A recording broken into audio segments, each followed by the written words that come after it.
All right, let's talk about solving this absolute value inequality.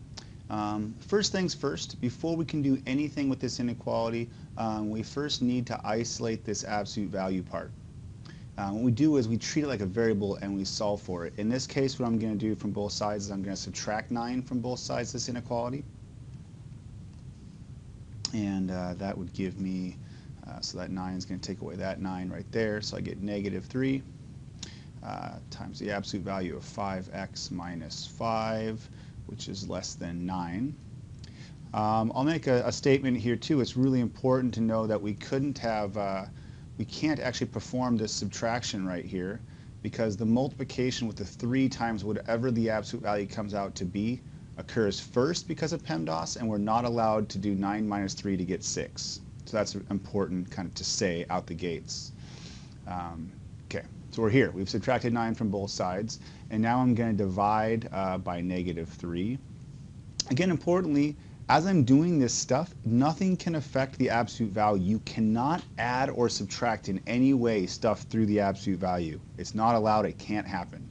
In fact, the whole mechanism, all the rules we have for solving these absolute value inequalities is convoluted because you can't add or subtract through the inequality. That 5x minus 5 is locked in. You can't get it at all.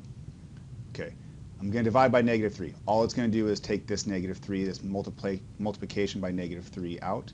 So I'll do it to both sides of my inequality. And now I'm left with just the absolute value, which is isolated. It's exactly what I was looking for. So 5x minus 5. And importantly, when I divide by any inequality by a negative, doesn't have to be absolute value, this inequality sign flips. And so now this is greater than, and 9 divided by negative 3 is negative 3. All right. Now what we would do is we look at this, we'd analyze whether it's a greater than absolute value inequality or less than absolute value inequality, and react accordingly, whether we'd get this nice closed set or these two disjoint sets as solutions. Except in this case, we only do all of that jazz if this is a positive number. If it's a negative number, we're done. We have to decide now if this is all real numbers or negative infinity to infinity, or there is no solution. And it really takes logic, but it's difference between you have a greater than or less than. Our situation is a greater than, meaning what we're trying to do, I'm going to step back for a second. I'll tell you how to do this, I'll describe it, but I really want to see if we can figure out what we're doing. We're trying to figure out what numbers we can plug in here for x, so that when you multiply it by 5 and subtract 5, and then take the absolute value, the last thing we're going to do over here, the operations, we're going to take the absolute value. After taking the absolute value, I want to make sure that that thing is greater than negative 3. Well, here's the thing.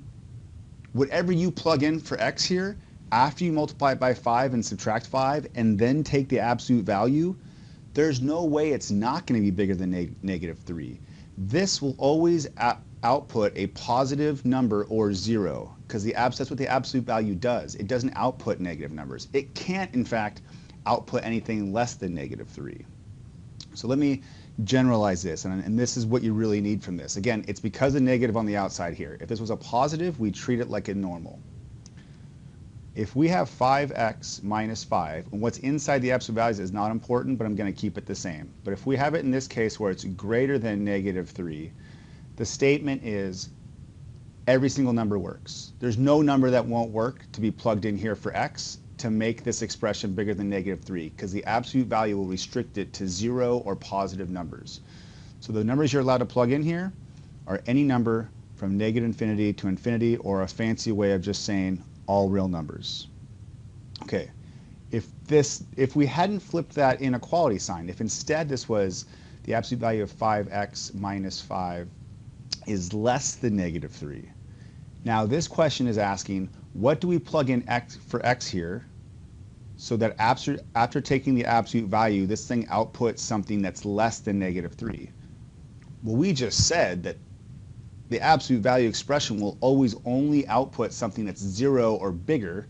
There's no way it's going to output something that's less than negative 3. So this is the opposite of the above statement. In this case, because its absolute value is less than a negative, we'd get that there is no solution. It's actually the empty set or does not exist.